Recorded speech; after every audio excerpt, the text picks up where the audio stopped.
What's up, guys? In today's video I'm going to show y'all what you need to start your own t-shirt business. We're going to start off with the equipment you're going to need, with what material you're going to need, and what is the process of making a t-shirt as well. I have an order that I got that someone placed with me, and I'll walk y'all through the order as well and show y'all how it goes. Guys, the first piece of equipment you're going to need to have is going to be a vinyl cutter. I recommend Cameo. I like the software that it comes included. The second thing you're going to need is going to be a heat press, guys. I got this heat press from Amazon. It was about $200. It was pretty good. I would say it's worth it when using vinyl. The other thing you're going to need is going to be a weeding tool. Right here is a weeding tool that I got. Some heat transfer tape. This helps to place the things correctly for them to not move. And another thing I would recommend is a ruler of some sort to get your measurements. And I mean, that's about it. Next, you're going to need what type of vinyl you're going to use. These are all the vinyls I have right now. Currently, this is the vinyl I'm going to use for this project is Thermoflex Plus and Athletic Gold. Okay, guys, the last thing you're going to need to start a t-shirt business is a computer. You're going to also need a vector software. I use Illustrator. Illustrator is very good. You can just do their monthly plan.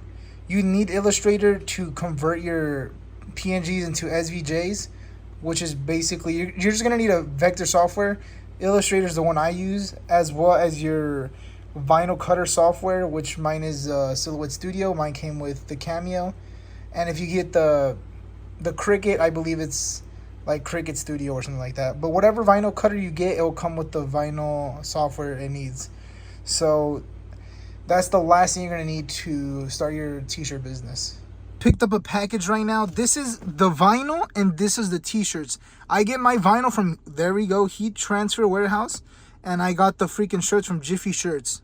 Okay, guys, the first thing I do is check the t-shirts and make sure that they're all good stitched. So I just unbox them all. I check them all. So I'm going to do 10 large, 10 large, 4 medium, and 1 extra large. I already checked them all out. They're all good. That's just a little bit of dust, but I already checked all of them out. The stitching is good. This is the first thing I'll check, guys. You always want to make sure that the stitching is good on the tees. You don't want to print on one and it's a bad tee. This is the vinyl I'm going to use. It's Thermoflex. I got a 15 by 5 yards. This should be enough to do all the shirts and maybe have a little bit of extra. When you're doing this, guys, I recommend not doing too many because you never know, anything can go wrong and you don't want to waste material.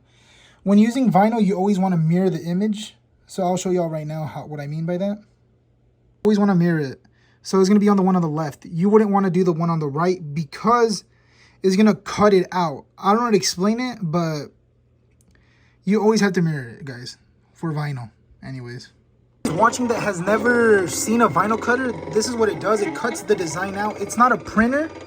It just cuts the design out. That's why you have to mirror it. Because when it cuts it out, you're gonna put it on the shirt the other way around. So right now I'll show y'all what I mean by that.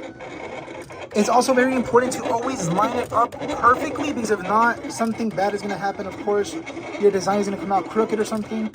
So you always want to make sure to always align it perfectly with the guidelines. But yeah, right now it says this is going to take about 11 minutes, guys. So it's going to be a while. So I'll come back when these are cut out and I'll show y'all how I put them on the tees. Hey guys, after you finish doing the vinyl cutter, you just have to weed out the design. So when weeding out the design, you just have to pick at the thing. So it's like this, and then that's it right here. So you pick at the design and you have to just unweed the whole thing. I'll show you all the finished project right now. Okay guys, I just finished weeding out all of the design for the back. This took a while. I would recommend to not do a lot of detail in designs because it's going to take you way longer.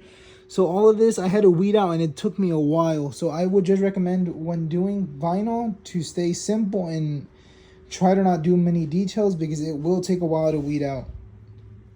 This is the aftermath after a little bit of weeding. I use the X-Acto knife. I use these. These are probably the best. I would recommend these highly. I don't know what they're called, but I would recommend them a lot. And I would recommend some scissors as well. Alright guys, right now I'm just trying to finish up with the names. I'm just gonna have to weed them out, and then after that I can go press them on the shirts and I'll be done with this order, guys. Guys, right now I'm measuring it out. I centered it up so I got it right in the middle. You want to make sure to always get at least a ruler or something. And you always want, you can eyeball it, you can always eyeball it, but you always want to align it right in the middle. This is right in the middle. I creased this in the middle as well to see if I'm in the middle. This is probably going to be the tedious process, but you know, it's easy. I would say get a flat surface. I'm using a table right now because it's easier to see it like that.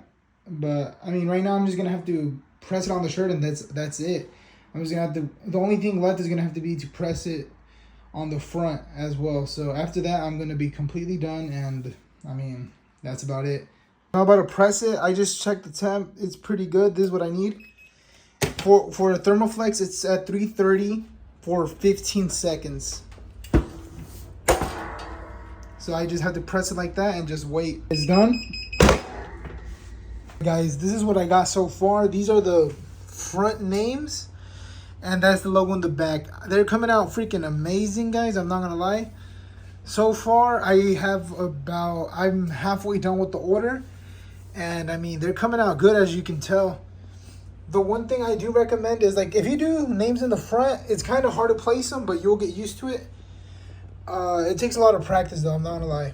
And the back logo, I mean, dude, they're coming out crisp. Y'all leave it in the comments. Tell me if it looks good or not, but freaking deal. Okay, guys, this is my last shirt I have to press. I already pressed it once, so I mean, let me just take it off real quick. There we go. It's on the t-shirt right now. I mean, I'm gonna have to repress it one more time. I always press it twice. They're coming out really good right now. This is just a shadow of the heat right now. After it cools off, it disappears.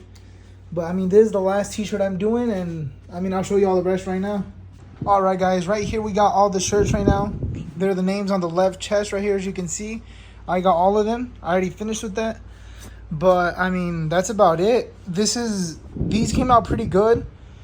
It took a while to make them like in the same position and everything, but you know, it was easier once I got the hang of it and I kept going.